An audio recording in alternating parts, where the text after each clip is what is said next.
You remember I told you yesterday about Xavier Harris? Oh, you did. Brian? You told me. You warned me, and you're absolutely right. I was like, with Harris's size, he's either a 0 or a 5. Yeah. I don't think it's really in between. You can put him at 3 if you try and get funky or whatever. You know what I mean? Right. I think Capehart kind of in that same lane, but it's like I would rather him be like either an even front one tick or an odd front big end type guy. Right. You feel me? I feel you. He got the traits, Brian. He got size. He got, length. Length is stupid. You're real stupid. Powerful. When you watch him punch people, you really get to see the strength. He will knock the crap out of people. For sure, bro. Yeah, yeah. I wanted to see him drive people more consistently. Uh-huh. And I got a theory about that. Okay. But when he does come off and punch people, they're shaking. They are shaking. They're shaking. Stops them. And he's consistent with the punch, but he's not consistent with the drive. Yeah. See, Xavier Harris kind of ran down the middle of people with his shoulder. So that's why I got him down in the extras a little bit. But Capehart, I've seen Capehart stack and extend on people, control, but the after that is what I was looking for. I didn't see a bunch of awareness in the run game, and this is going to have to be his game. You know what I mean? A big thing for me is, do you know how to play D-line? Right? When you getting crack blocked, when you getting down blocked, when you getting reached, when you're getting base zone, do you know what to do in those situations? Mm-hmm. I think Capehart's a dude that kind of get caught up in the wrestle a little bit. He kind of gets caught up in the funk. He's another guy that if you trapping him 10 times, he's going to get trapped every single time. Because when you let him go, he'll kind of run upfield on you a little bit. So his awareness keeps him from being an elite defender. But I say elite because I think he really does, when he's right, Brian. You're right. He stacks and extends the shit out of people. Right. And he knows how to get rid of them. If he got anything, he could do that, Brian. Yeah. You know what I mean? So now you need a coaching, because what is coaching for? You need a coach to kind of settle him down a little bit. He doesn't run upfield blindly as much as Xavier Harris does. He got a little more control, but I just want him to read blocks a little bit better.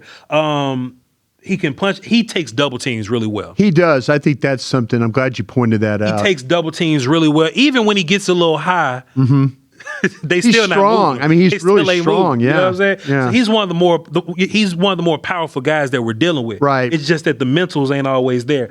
He's not really a pass rusher for real. Not at all. He can push the pocket, maybe get his hands up a little bit, but they'll probably take him off the field as a rush guy. And that's it. He's either a 1 or like a big end for me. So I got him in the 5s, Brian. Yeah, this is a big, broad bully. Is who this is. He's got heavy hands. He's got impressive power in his upper, in his hands and his upper body. If you throw lesser competition at this guy, he is going to beat lesser competition up. I watched him against Notre Dame, Georgia Tech, North Carolina. Not lesser competition there. But man, his ability to play the run, he could be. I think he's a rotational guy. He's got length. He strikes quickly. He plays with leverage. He kind of lifts. He presses. Through the blocker. He's got the ability to play with some lateral stuff. You see him get down the line when teams, try to zone block him. You see him kind of work wide to get away from that. And I like that about him. His ability not to just sit there and get caught up in all that. His pass rush technique, you're absolutely right. He just kind of wins with just whatever he's got. Yeah. It's nothing that's really coordinated or anything like that. He just tries to find a way to win. You mentioned about the blocks, the angle blocks, the down blocks, stuff like that. That's a little bit of a problem for him. I think he does come in a little too high, and then all of a sudden that's a problem for him.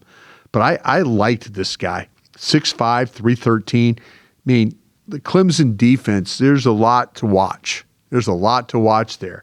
But I wasn't expecting, when you mentioned this guy as like kind of talking about Harris from Ole Miss, I like this guy better than Harris.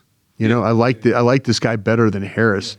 I got a better vision for him. I got a better vision for the player too. I've got this guy in the 5th round as a player that I think that somebody's going to look at this guy, the size, they're going to look at the power, they're going to look at the way that he gets rid of blockers, and they're going to try and work with him on some pass rush techniques. I see him in the 5th round. I wouldn't be surprised if in that day 3 that somebody takes a shot at this kid, because he's got a lot of those traits we just talked about.